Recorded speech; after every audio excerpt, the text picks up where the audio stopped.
বন্ধুরা, আপনাদের সকলকে জানাই মোহিনী একাদশীর অনেক অনেক শুভেচ্ছা। বন্ধুরা, আজকের দিনেই ভগবান বিষ্ণু মোহিনী রূপ ধারণ করেছিলেন।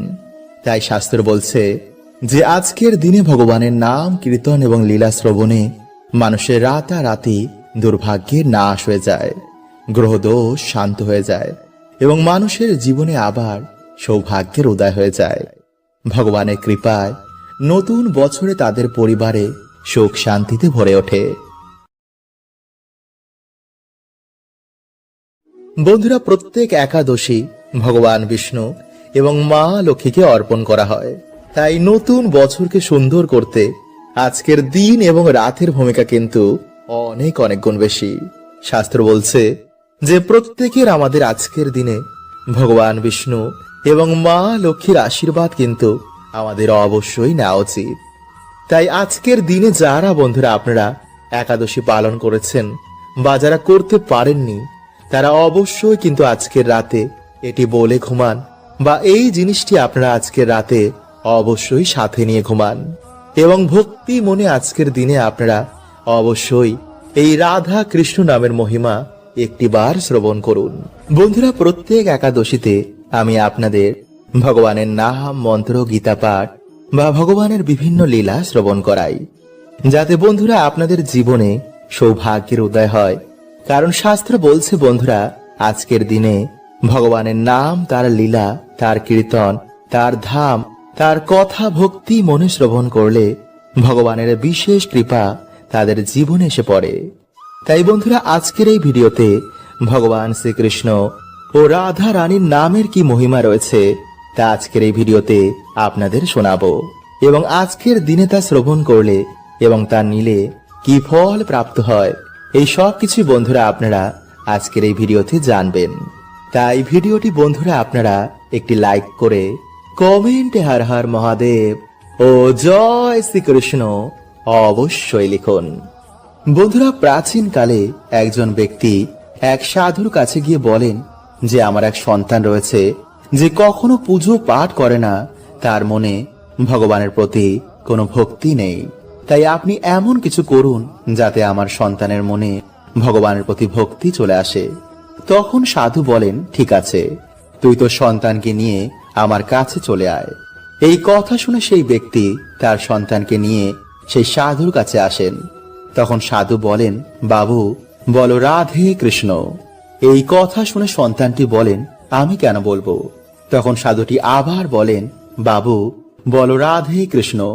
কিন্তু বারবার বলা সত্ত্বেও সেই সন্তানটি বলেন, আমি কেন বলবো? তখন সাধু বলেন যে যখন তুমি মারা যাবে, যখন তোমায় যমদূতেরা যমরাজের কাছে নিয়ে যাবে, তখন যমরাজ তোমাকে জিজ্ঞেস করবে যে তুমি জীবনে কখনো ভগবানের নাম নিয়েছো, কখনো ভালো কার্য করেছো। তখন তুমি যমরাজকে বলবে যে জীবনে একবার শুধু আমি রাধা কৃষ্ণ বলেছি। এরপর সন্তানটি রাধা কৃষ্ণ বলে সেখান থেকে চলে যায়। সময় অনুসারে যখন সে সন্তানটি মারা যায়, তখন তাকে যমদূতেরা সেখান থেকে নিয়ে গিয়ে যমপুরীতে নিয়ে যায়। যমরাজ তখন তাকে জিজ্ঞেস করেন যে জীবনে কি কখনো তুমি ভালো কার্য করেছো? তখন সেই ব্যক্তি বলেন, হ্যাঁ, আমি জীবনে একবার রাধে কৃষ্ণ বলেছি। আপনি এর মহিমা আমায় বলুন এবং আমি কি ফল প্রাপ্ত করব তা আমাকে বলুন। এই কথা শুনে যমরাজ ভাবতে লাগলেন এবং তাকে বলেন যে এর মহিমা তো আমিও ঠিক মতন জানি না, তাই চলুন আমরা দেবরাজ ইন্দ্রের কাছে যাই। তখন সেই ব্যক্তি বলেন, ঠিক আছে, কিন্তু আমি এইভাবে যাব না, আপনি পালকি ডাকুন, আমি পালকি করে যাব। তখন যমরাজ বাধ্য হয়ে পালকি ডাকেন, কিন্তু সেই ব্যক্তি বলেন যে যমরাজজি, আপনি সামনের জনকে সরিয়ে সেই জায়গায় আপনি দাঁড়িয়ে পড়ুন। এরপর সবাই মিলে ইন্দ্রের সবাই যায়। সেখানে গিয়ে একবার রাধে কৃষ্ণ বলার মহিমা জানতে চায়, কিন্তু ইন্দ্র বলেন যে এর মাহাত্ম্য তো আমিও বলতে পারবো না, তাই চলুন আমরা ব্রহ্মাজির কাছে যাই। তখন সেই ব্যক্তি বলেন, ঠিক আছে, কিন্তু আপনিও যমরাজের মতন আমার সামনের পালকিটিকে ধরুন। এরপর সবাই মিলে তারা ব্রহ্মাজির সবাই যায়। এই দেখে ব্রহ্মাজি ভাবতে লাগলেন যে এমন কোন ব্যক্তি আসছেন যার পালকির পাল স্বয়ং যমরাজ এবং ইন্দ্রদেব ধরেছেন। তখন যমরাজ বলেন যে একবার রাধে কৃষ্ণ বলার কি মহিমা প্রভু আপনি আমাদের বলুন। তখন ব্রহ্মাজি বলেন যে এর মহিমা তো আমিও বলতে পারবো না, তাই আমরা চলুন ভগবান শিবের কাছে যাই। তখন সেই ব্যক্তি বলেন ঠিক আছে, কিন্তু আপনি এই তৃতীয় ব্যক্তির জায়গায় পালকির পালটি ধরুন। এই কথা শুনে ব্রহ্মাজি, যমরাজজি এবং ইন্দ্রদেব তার পালকির পাল ধরে ভগবান শিবের কাছে যায়। তখন ভগবান শিবকে তারা গিয়ে বলেন যে একবার রাধা কৃষ্ণ বলার কি মহিমা প্রভু আমাদের বলুন। এই কথা শুনে মহাদেব বলেন যে এর মহিমা তো আমিও বলতে পারবো না, কিন্তু ভগবান বিষ্ণু এর মহিমা বলতে পারেন। তখন সেই ব্যক্তি বলেন ঠিক আছে, তাহলে আপনিও কিন্তু এই পালকির পালটি ধরুন। এই কথা শুনে তারা চারজনে সেই ব্যক্তির পালকির পাল ধরে ভগবান বিষ্ণুর বৈকুণ্ঠ ধামে যান এবং ভগবান বিষ্ণুকে তারা জিজ্ঞেস করেন যে একবার রাধা কৃষ্ণ নামের কি মহিমা। তখন ভগবান বিষ্ণু বলেন যে যে ব্যক্তিকে স্বয়ং যমরাজ, ইন্দ্রদেব, ভগবান ব্রহ্মাজি এবং ভগবান মহাদেব ধারণ করেছে, এর থেকে বড় মাহাত্ম্য আর কি হবে। তাই এই ব্যক্তি আমার ধামে আমার কোলে বসার যোগ্য হয়ে গেছে। ভগবান শ্রীকৃষ্ণ বলেন যে যে ব্যক্তি একবার মুখ থেকে রাধা নাম বলে, আমি তার সমস্ত পাপ নাশ করে দিই এবং আমি সব কিছু ছেড়ে তার দিকে ছুটে আসি এবং তার মনোবাসনা আমি অবশ্যই পূর্ণ করে দিই। তাই বন্ধুরা একবার আমার সাথে বলুন, রাধে কৃষ্ণ রাধে কৃষ্ণ, কৃষ্ণ কৃষ্ণ রাধে রাধে, রাধে শ্যাম রাধে শ্যাম, শ্যাম শ্যাম রাধে রাধে। বন্ধুরা আজ আপনি যদি সময় বার করে এই মন্ত্র জপ করতে পারেন তো অবশ্যই কিন্তু বন্ধুরা আপনি এর ফল পাবেনই। বন্ধুরা আজকের এই দিন ভগবান বিষ্ণুকে অর্পণ করা হয়। ভগবান বিষ্ণুর ধাম হলো বৈকুণ্ঠ ধাম। মানা হয় একাদশী পালন করলে জন্ম জন্মের পাপের নাশ হয় আর সে সোজা মৃত্যুর পর বৈকুণ্ঠ লোকে গমন করে। কিন্তু যারা আজ এটি বলেও শোবে তারাও কিন্তু বন্ধুরা একই ফল প্রাপ্ত করবে। হ্যাঁ বন্ধুরা, তাই অবশ্যই কিন্তু বন্ধুরা আজ রাতে এটি বলে শোবেন। আর এরকম আরো ভিডিও পেতে আমাদের চ্যানেলটি সাবস্ক্রাইব করে পাশের বেল আইকনটি অল করে রাখুন আর কমেন্টে লিখুন হর হর মহাদেব ও জয় শ্রীকৃষ্ণ। বন্ধুরা স্কন্দ পুরাণে অনুসার এই একাদশীর সম্বন্ধে নারদজি স্বয়ং ব্রহ্মাজিকে জিজ্ঞেস করেন।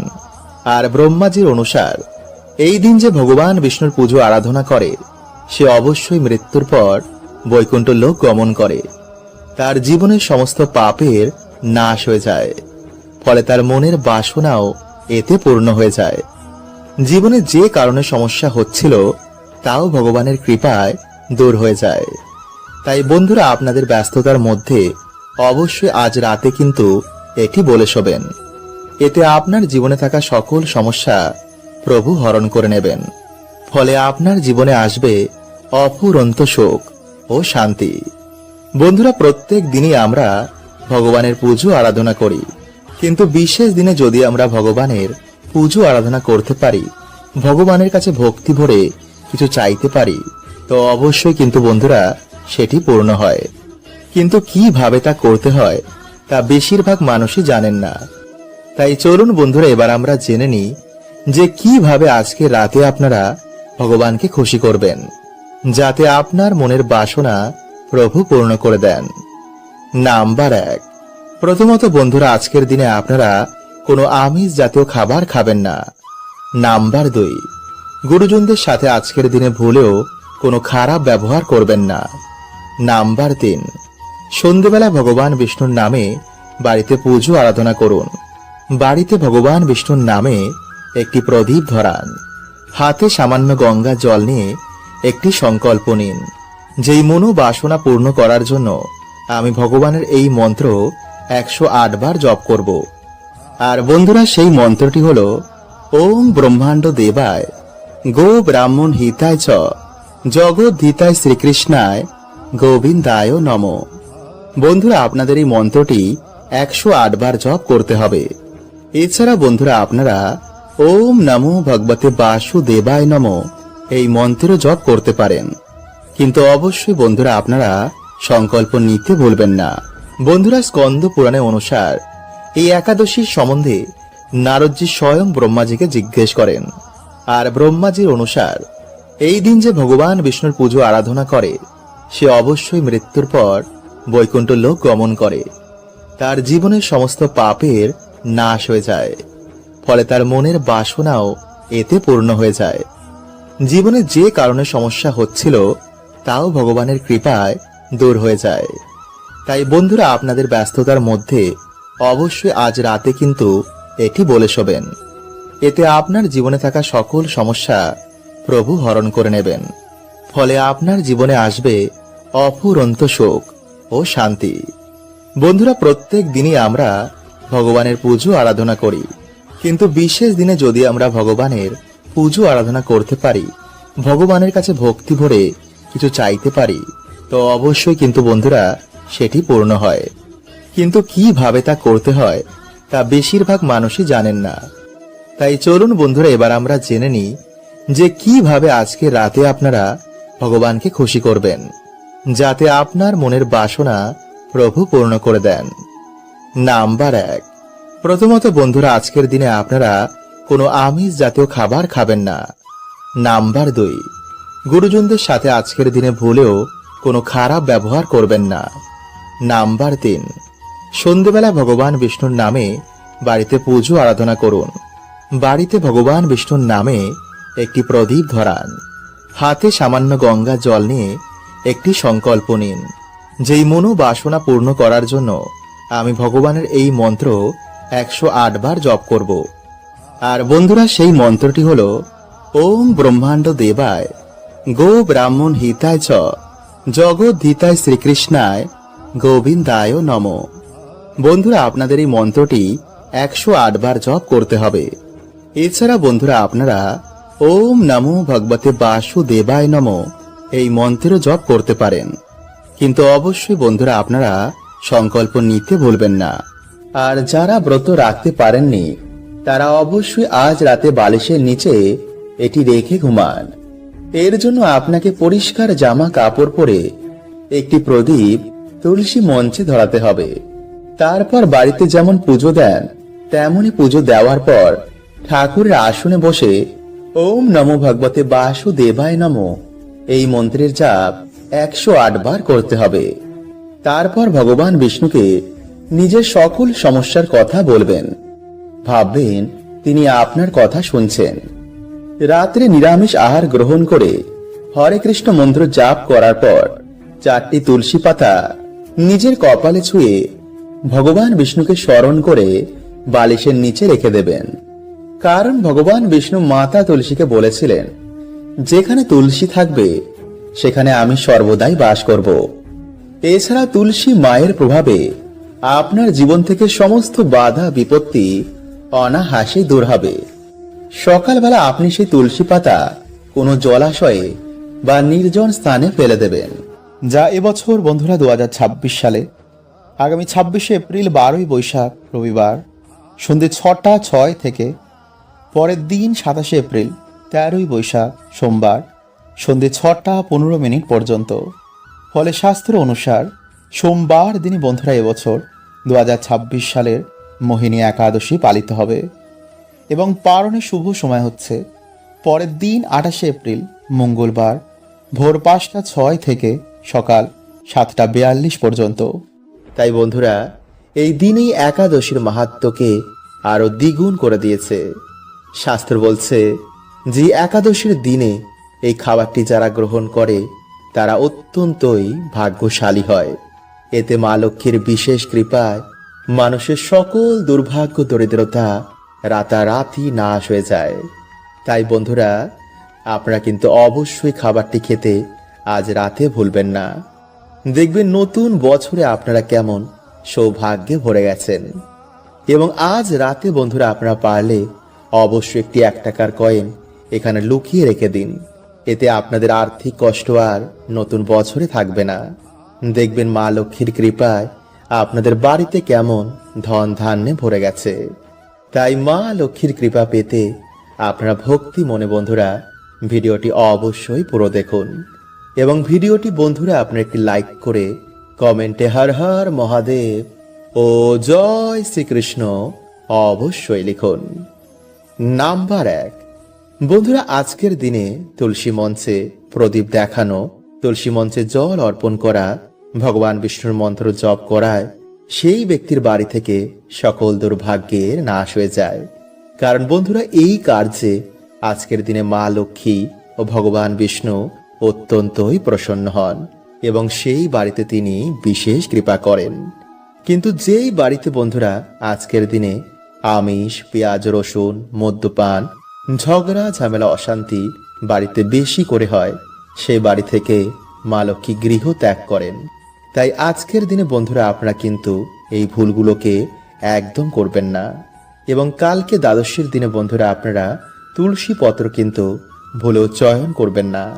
আজকের দিনে তোলা তুলসী পত্রই আপনারা কালকে ভগবানকে ভোগে নিবেদন করবেন।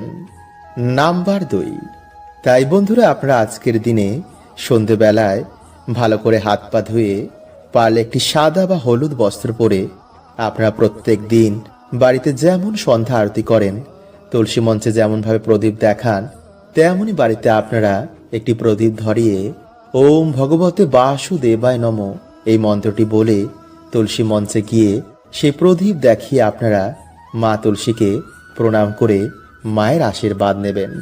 এরপর আপনারা ঠাকুর ঘরে এসে একটি ঘিয়ের প্রদীপ বা তেলের প্রদীপ জ্বালিয়ে আপনারা মা লক্ষ্মী ও ভগবান বিষ্ণুর উদ্দেশ্যে একটি 1 টাকার কয়েন, যে কোনো সাদা ফুল বা হলুদ ফুল এবং মা লক্ষ্মীর উদ্দেশ্যে লাল ফুল এবং বাতাসা, এই 3টি জিনিস আপনারা মাকে অর্পণ করে একাদশীর ব্রত, মাহাত্ম্য কথা, গীতা পাঠ, লক্ষ্মী পাঁচালী বা ভগবান বিষ্ণুর যে কোনো মন্ত্র আপনারা 21 বার, 51 বার বা 108 বার আপনারা জপ করবেন। যেমন ওম নমো ভগবতে বাসুদেবায় নমঃ, ওম লক্ষ্মী নারায়ণ নমো নমঃ বা হরে কৃষ্ণ মহামন্ত্র আপনারা আজকের দিনে জপ করতে ভুলবেন না। এছাড়া বন্ধুরা আপনারা আজকের দিনে ভগবানকে মাখন, নারকেল বা বেসনের লাড্ডু বা শুধু বাতাসায় ভক্তি ভরে ভগবানকে অর্পণ করে সেই প্রসাদ আপনারা বাড়িতে সকলে মিলে তারপর গ্রহণ করুন। এতে বন্ধুরা মা লক্ষ্মী ও ভগবান বিষ্ণু অত্যন্তই প্রসন্ন হন এবং ভক্তের জীবন থেকে সকল দুর্ভাগ্য তিনি নাশ করে দেন।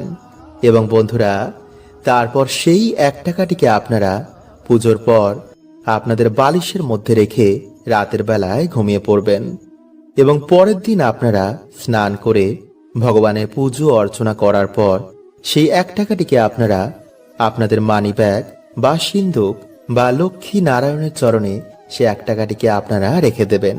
এতে বন্ধুরা মায়ের কৃপায় আপনাদের জীবন থেকে সকল দুর্ভাগ্যের নাশ হয়ে যাবে এবং আপনাদের পরিবারে আবার ফিরে আসবে অপরন্ত সুখ ও শান্তি।